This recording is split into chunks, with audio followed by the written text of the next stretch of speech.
Quelqu'un est là, avec ses idées, ses goûts, ses humeurs, les conditions d'une vie ordinaire. Et chaque semaine, il réagit à l'histoire telle qu'elle se fait sous son regard. Cet affrontement de l'individuel et de l'universel, c'est tout le bloc-notes. Le désert entoure aujourd'hui le palais Bourbon, rendu au silence, derrière ses grilles closes et ses guérites vides. L'Assemblée de 1951 n'est plus. Le dernier parlementaire de la législature défunte a enlevé la cocarde de sa voiture, ôté l'insigne parlementaire que, chez les initiés, on appelle irrespectueusement le baromètre, et rangé l'écharpe tricolore à glands dorés qui distingue l'élu du peuple du citoyen courant. C'est maintenant l'heure de l'électeur. Et l'électeur s'apprête, comme il ne l'a pas fait depuis longtemps, à jouer son rôle.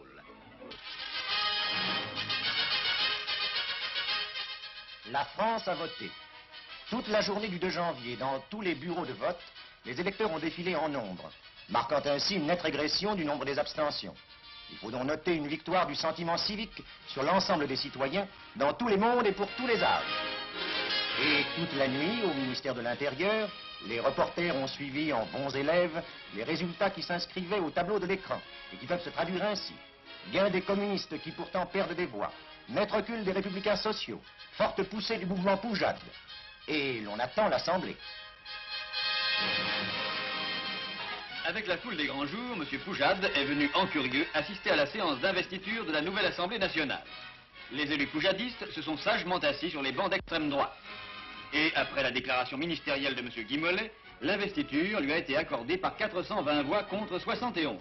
La volonté du gouvernement, sa tâche essentielle, c'est que le sang ne coule plus en Algérie. Et que faire pour cela?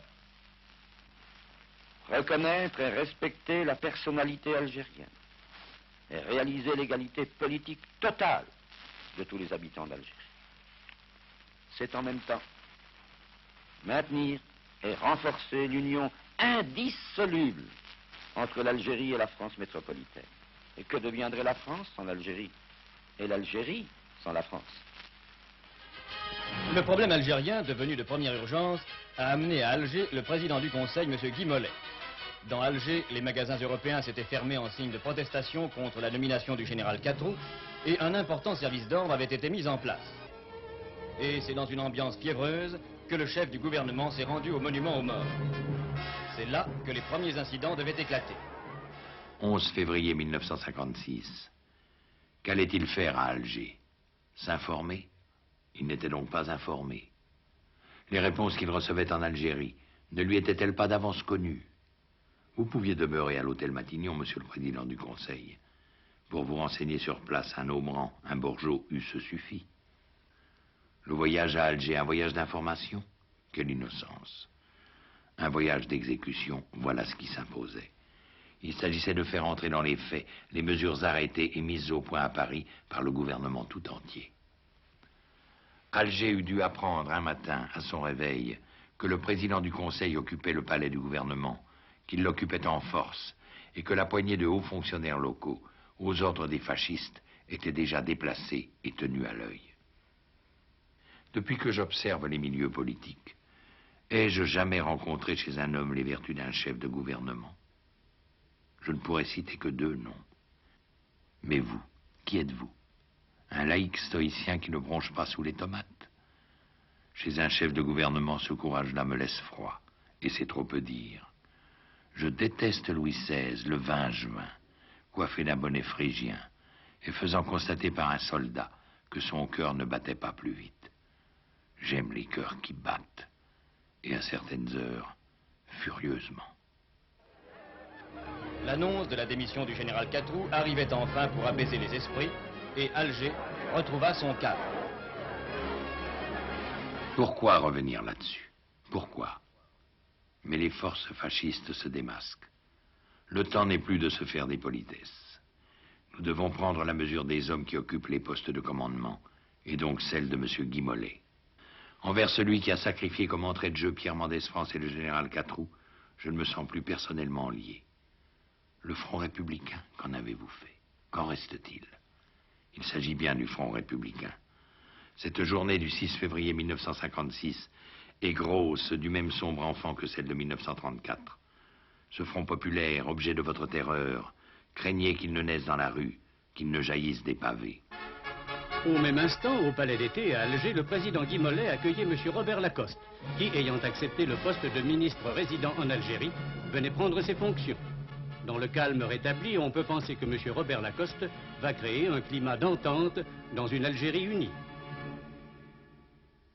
De M. Edgar Faure, enverlificoté dans ses propres toiles, nous pouvions attendre la soudaine invention, le sursaut d'une intelligence rusée.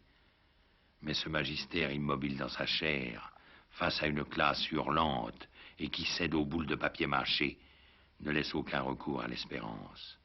Et au dehors, l'autre protagoniste, un peuple de 8 millions d'hommes, observe et attend. Déjà, les renforts arrivent à Alger. Un pont aérien va être établi qui poursuivra sans discontinuité ce transfert de force. Il s'agit avant tout de maintenir l'ordre sans lequel il n'y aura ni réconciliation, ni pacification. C'est la volonté affirmée du gouvernement.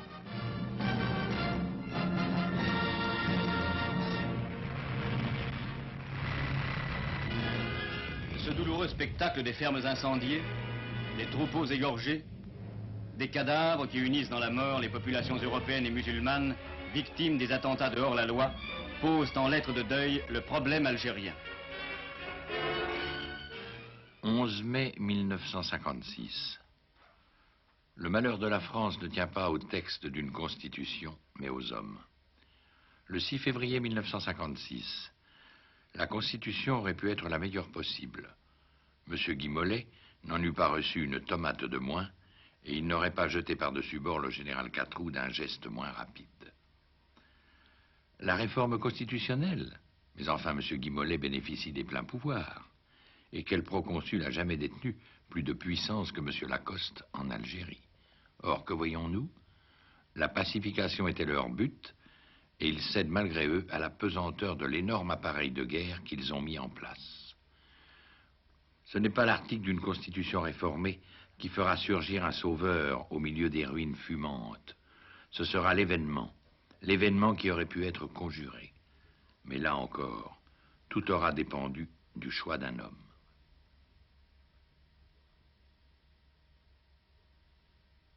Le régime présidentiel, en France, il s'appuierait sur la droite fasciste ou sur le Front populaire. Voulons-nous faire les frais d'une guerre civile? À moins qu'il ne se trouve quelqu'un. Le général de Gaulle n'a jamais cessé d'incarner pour moi une espérance. Dans notre malheur présent, cette espérance échappe aux vagues. J'en dessine les contours. Oserais-je la définir? Il m'apparaît comme le seul Français détenteur d'une gloire assez pure et doué d'assez de prestige pour susciter en Afrique, autour de la France, une fédération de peuples libres. L'Algérie y occuperait la première place. Il noirait en quelque sorte l'incendie algérien dans cette révolution qui, pour tous les ressortissants de la France, marquerait la fin de l'ère coloniale. Il rendrait du coup à la nation française ce visage qui la faisait adorer. Il assurerait, non plus par les moyens de la force, et pour peu d'années, cette présence qui ne sera plus longtemps imposée le jour où elle ne sera plus désirée et aimée. Le général de Gaulle est à 1000 lieues, j'imagine, de concevoir une telle pensée.